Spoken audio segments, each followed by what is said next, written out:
what really moves markets. Interpret how global events can affect your investments. Having an appreciation of what was happening in 2008 can give us an idea of what will happen again. Financial crisis. A crisis like this, whether financial, economic, or otherwise, occurs every 20 years or so, where some event occurs to cause a correction in the markets and widespread panic to investors. The 2008 financial crisis is different only in the fact that the pullback was so aggressive. The S&P 500 in 2008 pulled back to the 2003 lows in 3 months. When the tech bubble burst in 2000, it took 3 years for that pullback in the markets to happen. And when I refer to pullback, I mean the stock prices, the value of the index pulled back to previous lows, significant lows. We'll investigate the idea of that in future chapters. Secondly, the banking system. Massive failures in the banking system and a lack of regulation has largely been attributed as the main cause of the domino effect. Thirdly, the demand downturn. This has occurred because of the financial crisis. People and companies were already in debt and could not afford to finance new debt, resulting in huge loan defaults. This has had a knock-on effect of people being forced to reduce spending, meaning a reduction in demand.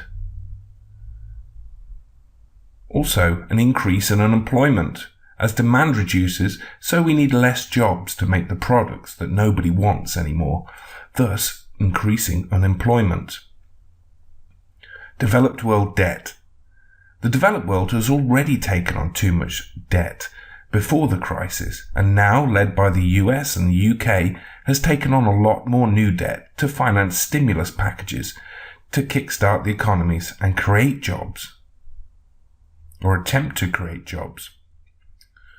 Market volatility.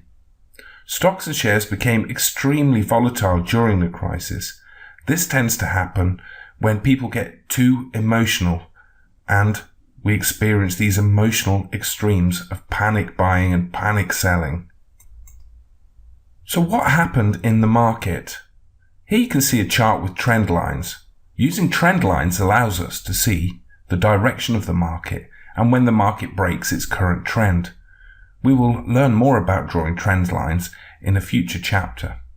But interesting to note is that the S&P 500 gave us a warning of the violent downturn in July 2008 when it broke the support line. This is a chart of the S&P 500, the Standards & Poor's 500 index in the US. And this is mapped from 1982 through to 2009, essentially the bottom of the financial crisis. Drawing simple trend lines allows you to view the stocks and the market's direction. So here we can draw the trend line, joining the highest highs, and this is really a long-term view as it involves essentially 3 decades. And we draw a trend line connecting the major bottoms here. So the 1982 bottom, which essentially flagged the kickoff of a new strong bull market. Here you can see this moving upwards.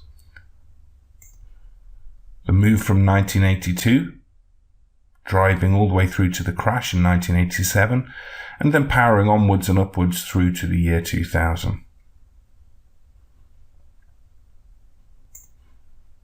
Connecting the lowest low of 1982 and 2000 and the highest high of 1987 here to the high in 2000, you can see we've got 2 basic long-term trend lines. And if we use it in its most basic format, you can really see that the trend line, the support line, was broken in July 2008. This was a very strong early warning signal. So this happened in the market.